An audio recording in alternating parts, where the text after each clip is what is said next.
Hello, friends. Let me introduce you to Rebecca Solon. Rebecca was in a quandary. Oh, on the surface, it didn't look much like a quandary. After all, she was on spring break in the Virgin Islands with her friends from the gospel choir from college.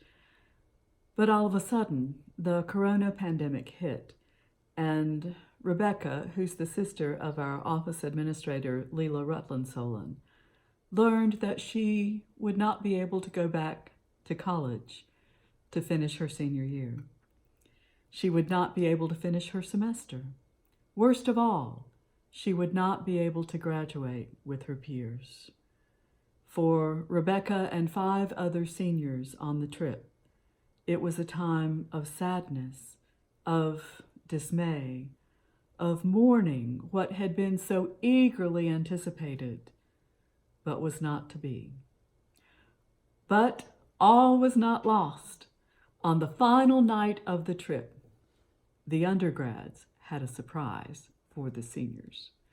They created a heartfelt and personalized graduation ceremony, complete with pomp and circumstance, hand-drawn diplomas, graduation bucket hats with tassels, a valedictory speech, and a reception.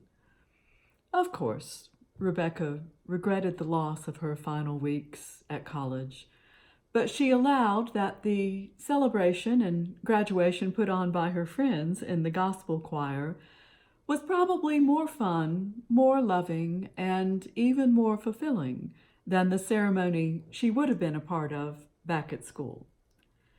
This year at St. John, we have 4 young people graduating from high school and 2 graduating from college. Our high school graduates are Maddie Hannon, Will Hauk, Owen Stout, and Jean Williams. Our college graduates are May Margaret Price and Caroline Sweeten. This, of course, will be a bittersweet year for all 6 of them and for their peers. Like Rebecca, they, in a very real sense, will mourn that which had been so eagerly anticipated but is not to be, their graduation ceremony. Yet, in spite of these unreal circumstances that surround this time of graduation, certain truths for our graduates remain.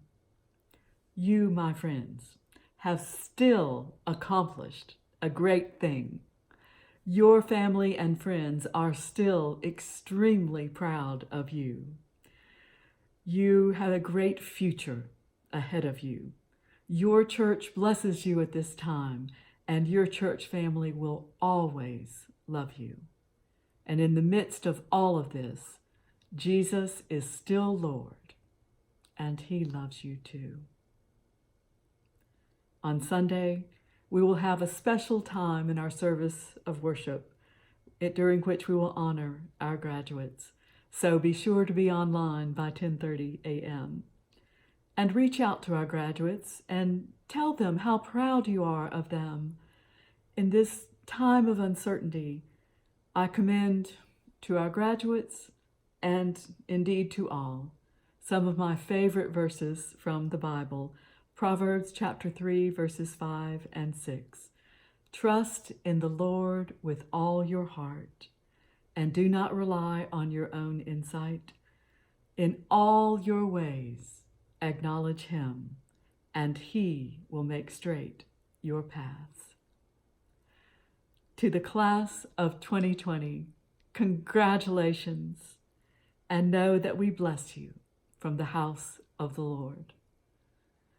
Stay safe, stay well, God bless. Remember that Jesus loves you, and I love you too.